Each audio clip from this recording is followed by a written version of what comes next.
everybody. This is Casey hanging out with you right here on the Wall to Wall Country Show.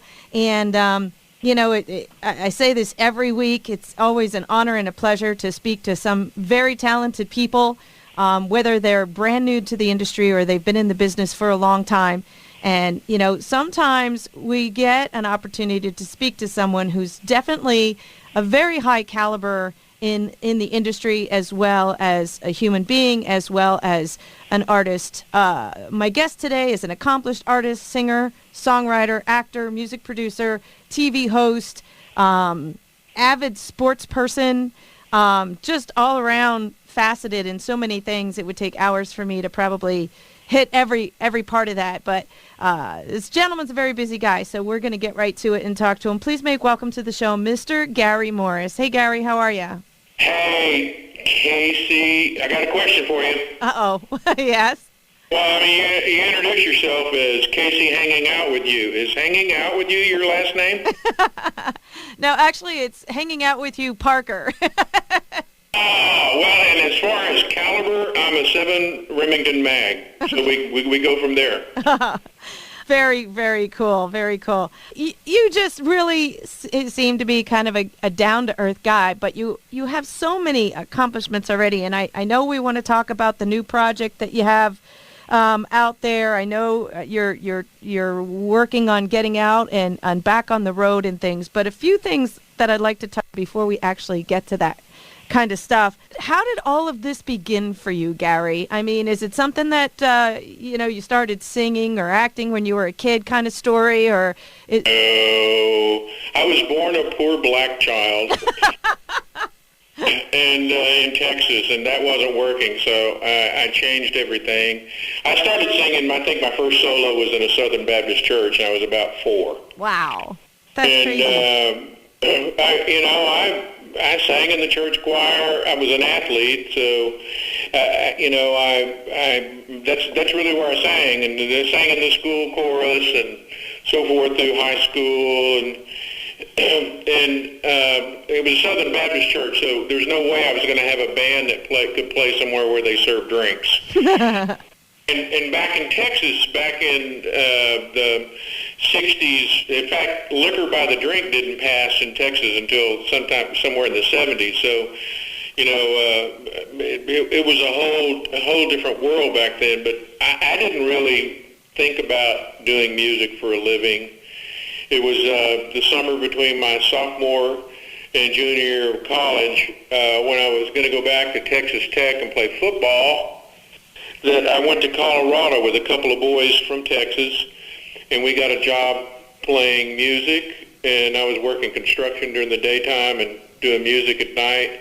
And by the end of the summer, I guess I'd have been 19 at the time, maybe 19, maybe close to 20. I think I was making $800 or $900 a week playing music, and I thought, this is what I'm going to do. And the 2 other boys, one of them's an architect and the other's orthodontist, and I'm just a singer looking for work. That's awesome. That's pretty amazing. And then it all got started from there. How did you branched off, and then so many different things, as a songwriter, there's several songs out there that everybody would know, the second the first beat would be out, so to speak. Is there something out of all of the things that you've done so far that you would say is your favorite, or one of the things that you feel most accomplished at, something that's a little bit more outranking than the other?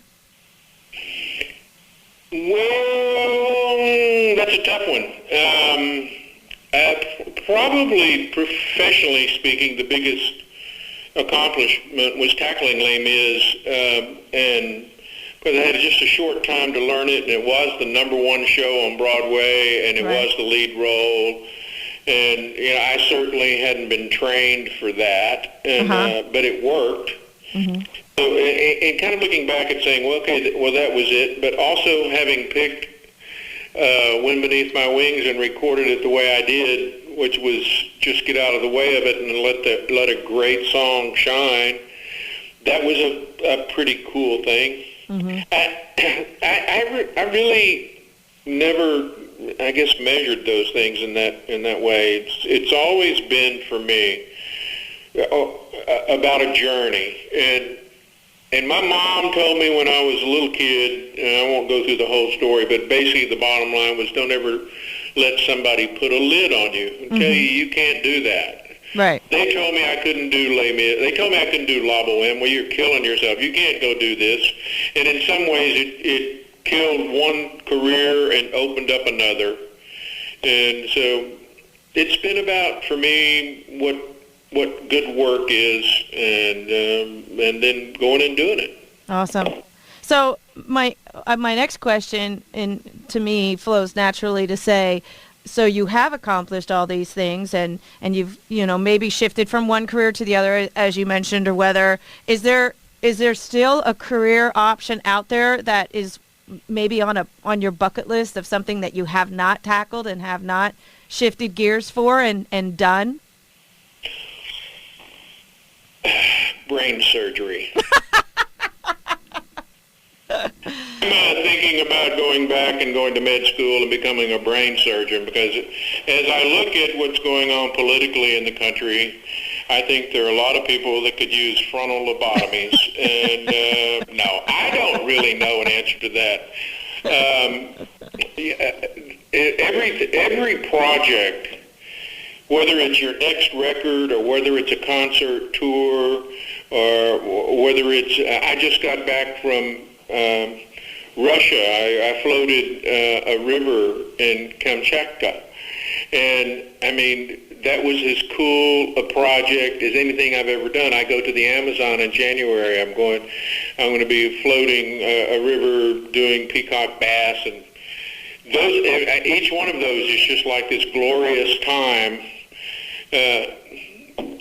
And every day when I wake up at my ranch in Colorado and look at the river and go, man, I think I'll go wet a fly, or I'll just go hike. They're all projects. They're all worthy of the time and the attention that you give them. Nice. It sounds like you're on this constant flow of moving forward, and then if it works into creating something wonderful, you kind of fly with it. Speaking of something wonderful that you've been a big part of, and I like to touch these kinds of things with artists, because especially if it's close to the heart, and it sounds like this might be, correct me if I'm wrong, but your project Healing Waters for servicemen and women. You want to tell us a little bit about that?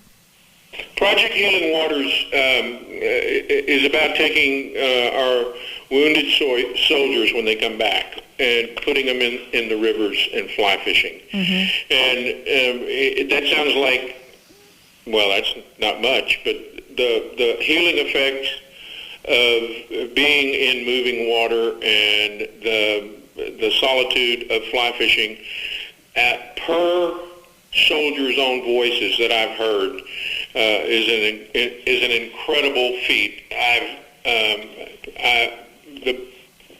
The main thing that I've done for them is raise some money for them through some concerts I've done and various little small projects that incrementally won't support the charity, but every little bit helps. And they're a national organization. I'm currently taking my river house at my property in Colorado and converting it to wheelchair access, so where I can bring people down and take them down a little walkway and put them in the river that flows right behind my house. And nice. So from their lips to my ears to you, it's a form of therapy that is unbelievably healing, and I'm hoping that they really create a tremendous success with their project. They're out of North Carolina or out of Washington D.C. at the headquarters, but and they have chapters all over. So go to healingwaters.com. Okay. And find out how you can be involved. That I was going to ask you that if people wanted to check into it. So it's just healingwaters.com if they want to investigate a little bit more or help with the cause a little, and that's pretty cool. I mean, any kind of project you can do that's helping our men and women is big kudos to you. And I always like to touch on stuff like that with my artists. But let's get back to you now for a little bit. I know you've geared up on working a brand new project, a brand new album. You want to tell us where you're at with that and how it's doing for you? Well, actually, there's two projects, and so I can kind of clearly define what they are. And I can't synchronize exactly when they will both come out, but at least one of them will come out in the first quarter of next year. It's a solo project, solo meaning it's me and a guitar, but it's called 1+1, and there'll be one additional either artist, singer, or musician on each track. And so it's self-penned material, and I've been working on it for some time, but I plan on having it wrapped up first quarter. The second project is called Demos, and it's just going to be Gary Morrison demos. And during the whole length of my career, I had a publishing company in Nashville. In fact, we published I Love the Way You Love Me, which was Song of the Year in 1994, and had The River with Garth Brooks and a bunch of hits. But I have a ton of songs on there that I actually sang the demos, and I love the demos. I like the demos maybe better than the records. So I've been going through them, and we'll have a record of demos, and it'll be ladies' choice or men's choice. Find the one you like best, but you'll be able to hear some songs almost back to back with their original record and the demo. Nice. And there's a tour project also in the works?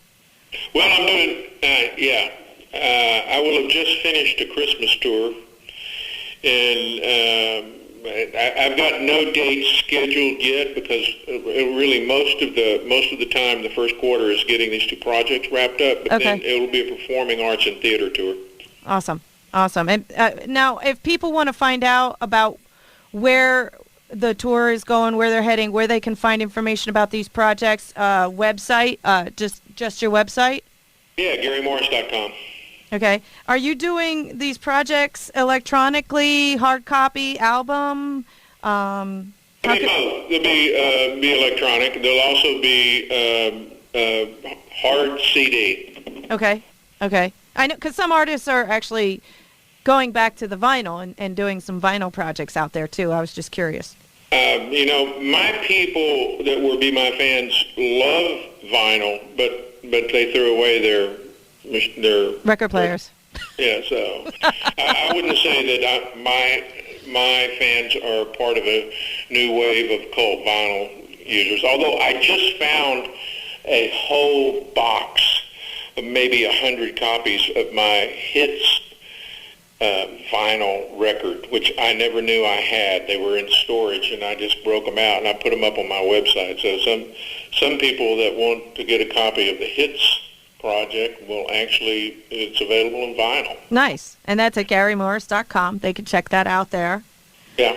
That's awesome. Out of all these projects that you've done in the past and you're doing now in the future and all the work that you're doing, I read, some of your bio about some of the people you've rubbed elbows with, and the list is infinite on people that you've worked alongside, you sang with, you acted with, and things along that line. But if there was one person out there that you didn't have that opportunity to do and would be on a list, like if you could, whether they were dead or alive, is there one person that comes to mind that you would like to work with? Yeah. Yeah. Anybody in mind? Yeah. Are you going to tell me what it is? Abraham Lincoln. Really? Yeah. I would have loved to have been an advisor to him. I would have told him, get rid of the hat and smoke cigars, not pipes. I don't know who that would be. I've sung with I've played with Dolly. Yeah. That didn't sound right. No. I've opened for Dolly and done shows with her, and have always loved her, and would love to sing something with her that was meaningful, not find some hit record, but some kind of piece of material that we both loved. And there's really nobody in the pop world, and I can't really say there's anybody in other than Dolly in the country world. Although I like, if I had a chance to sing with Faith, who I had a personal relationship with. She was my secretary for 5 years before she started making records. That would be a cool thing, just to do it from kind of a historical point of view. And then, well, now the list is going to be really long. No, that's it. But those are two big ones, man. I mean, I could see those happening. So that's pretty interesting. You have the energy and the stamina to keep doing what you're doing, and you work with the military. I mean, the list goes on and on what you've done. My question to you, I mean, I'm exhausted at the end of my workday from a 9-to-5 job. How the hell do you keep doing this? How do you get up and say, okay, this is what we're doing today, and we're going to start new projects, and we're going to go out and we're going to do this?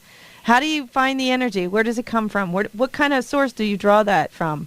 Well, two things. We'll sleep when we die, and that's always been a motto, except I now actually get a fair amount of sleep. And I really believe this about men. I can't tell you about women, but I believe that a man needs to have something to do. When you don't have something to do, you're just ready to go die. And so I need something to do. I need a project.